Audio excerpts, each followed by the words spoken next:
I was never planning on watching Marvel's She-Hulk.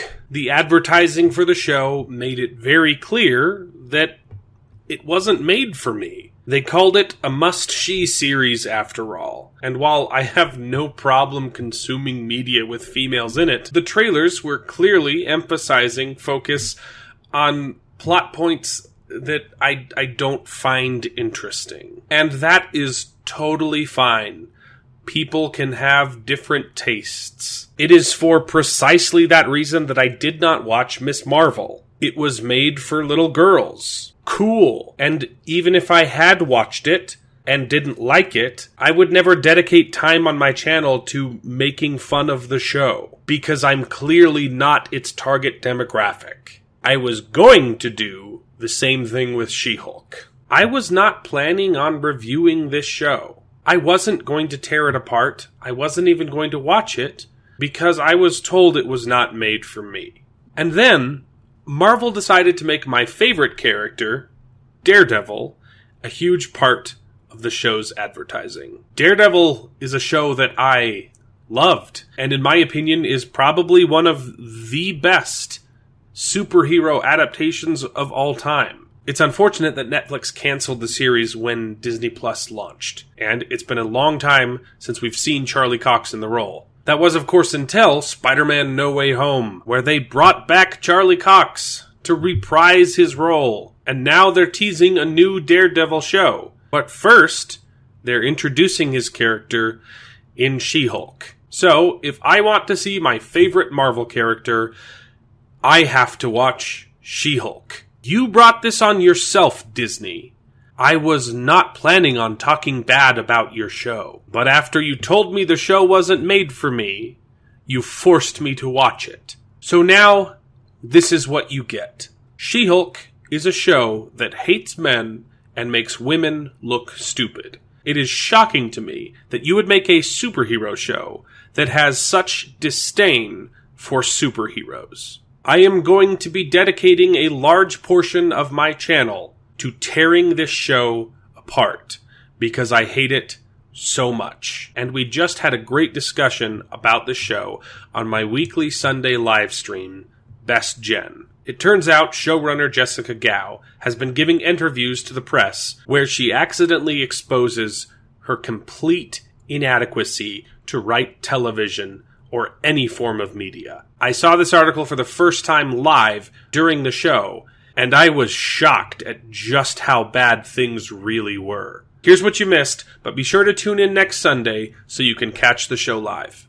Oh, he's technically Mexican and 3/4 American, but for 3 generations he's got that nationality. Great-great-grandpa headed south, whose kids had kids then turned around. It's not what the show's about, but it's why he's Mexican technically. It helps that he was raised in New Mexico, lived in Guadalajara for 2 years, speaks fluent Spanish with a bachelor's degree in language and taquito. I think you sent me this one, David. But the She-Hulk head writer Jessica Gao explains decision to update Jennifer Walters' origin reveals complete misunderstanding of the original Marvel comic. So again, I'm really liking bounding into comics more and more. They're great more articles that I've seen, because they're the ones that are dumb. They're just reporting on other people's stupidity and their the stupid things that they say, right? But they understand it. They understand the changes we've already talked about to her origin make no sense. Like first of all, getting a little bit of blood on you, it's not. That's not how a circulatory system works, right? It can get infected, but it's a slow process. It's not going to immediately suck in anything. She immediately transforms into Hulk. It takes It takes 5 seconds, and she's Hulk. It's ridiculous. So that's not how. What happens when she's on her period? I don't. Oh my gosh, I don't want to think about that. I think about that all the time. Keeps me awake at night. I think about She-Hulk's period. The original origin is much better. David, the problem is they didn't think about it. Right. They changed the origin because they couldn't have a man saving a woman, and it created a problem that they didn't think about because they don't care about continuity and storytelling. Exactly. Yeah, the whole thing is just She also said, beyond how she was turned into Hulk, the character's first run is fantastic. It starts off with she gets turned into She-Hulk, and I believe no one knows she's She-Hulk at first. And there is a mobster who has it out for what's her name? It's Jessica. No, Jennifer Walters. Jennifer Walters. I think there's a mobster who has it out for Jennifer Walters because she's a lawyer and tries to get her killed, not knowing that she's the She-Hulk. And so, like, it's great. And she's trying to juggle, becoming a superhero and all this stuff. And, like, her best friend ends up getting killed by the mob instead. And Gao's explanation was, we thought that would be too hard. It would be too hard to explain why there was a mob after her. I can explain it in 1 second. She is a lawyer. Yeah. It just goes back. These writers don't know how to write a story. And they've admitted it. They said that they are inept at writing crime dramas.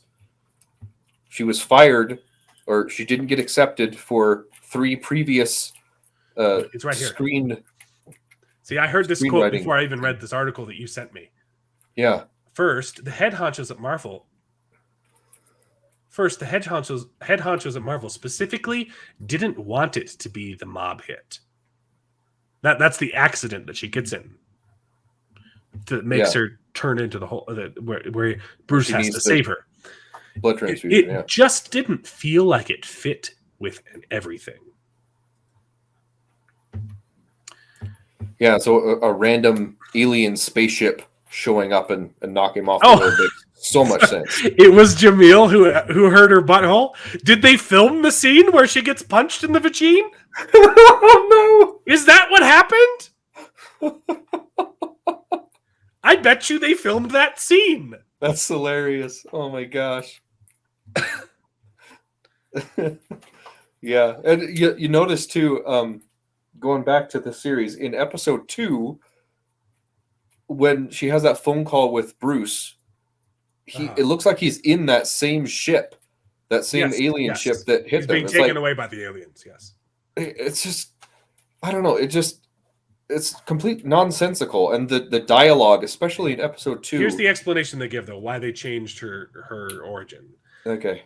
For me, having watched this Bruce Banner, this Hulk, through all the years and all the different MCU movies, he was already tortured by this.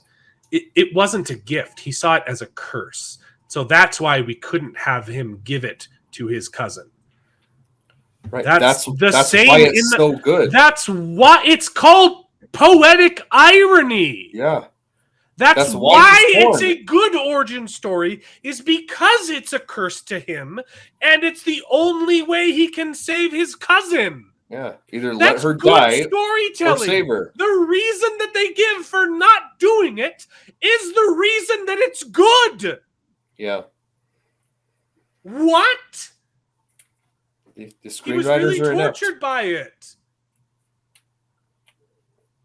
And he didn't view it as a good thing, and it took him a long time to get to a place where he could accept it and live with it. So to me, it didn't make sense for that guy to then willingly give this curse to somebody that he cares about. His cousin, who he really loves. It just seems right and it didn't seem right and true to the character, and it didn't make sense to me. That's because you are stupid. If that didn't make sense to you, you are dumb. So I didn't want to do that. What a moron. This is the kind of person that you hire to write a TV show. This is basic storytelling. Anyone, if you could take this and you could do like a double placebo and just show two people 2 different stories, everyone is going to say, yeah, this one's better. It's tragic. Yeah.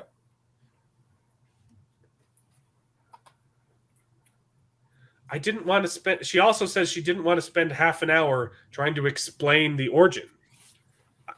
It doesn't... Instead, you spent half an hour doing nothing. Yep. So that argument is bullcrap. And also, you have it's like Wheel of Time all over again. They said we had to take this stuff out of the books because we didn't have time to fit everything in. Except they spent 4 episodes putting in stuff that wasn't in the books. Yep.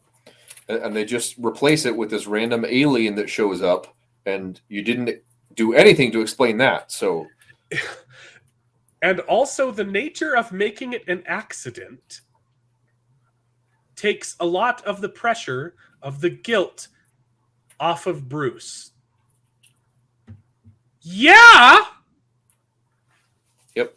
It takes all of the drama out of the show. Exactly. Are you kidding me? We are literally saying the exact same thing.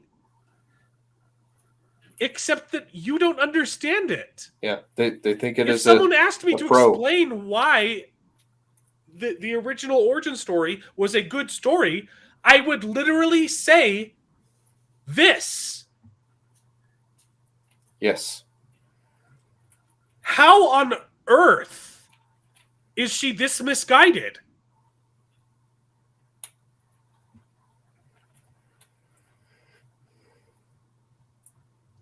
Yep. Wow. That's exactly... I don't even have words anymore. Because she's saying the words that I would say. Yeah. What it's a pretty moron. ridiculous. But they... Hold on. They said that this show is 100% women. It's written, directed, filmed, and like it's all women who are, because they wanted it to be an empowering thing. Except that this quote contradicts that. The head honchos at Marvel told me I couldn't do the mob hit. So Disney, did you hire women because you want females to tell their stories? Or did you hire women so you could check a box and you're still doing they're just doing everything you tell them? Yeah. Which one is it? It sounds a lot like they hired these female writers to head off this show because they're female writers and not because they were qualified, because we know that they've been rejected for 3 screenwrites. Clearly not qualified. Yeah, it's unfortunate. How is all of them being the same, diverse? It's because that's a good point. Good point. The woke definition of diverse is not the actual definition of diverse. Diversity to woke people just means people who aren't white. And diversity in real life means a mix of everything. Yeah. They hired bad female writers and then gave them all the credit for a crap show. Yeah. This is not a good look. This show is bad. We haven't even talked. Episode 2 was garbage. That's the end of this article.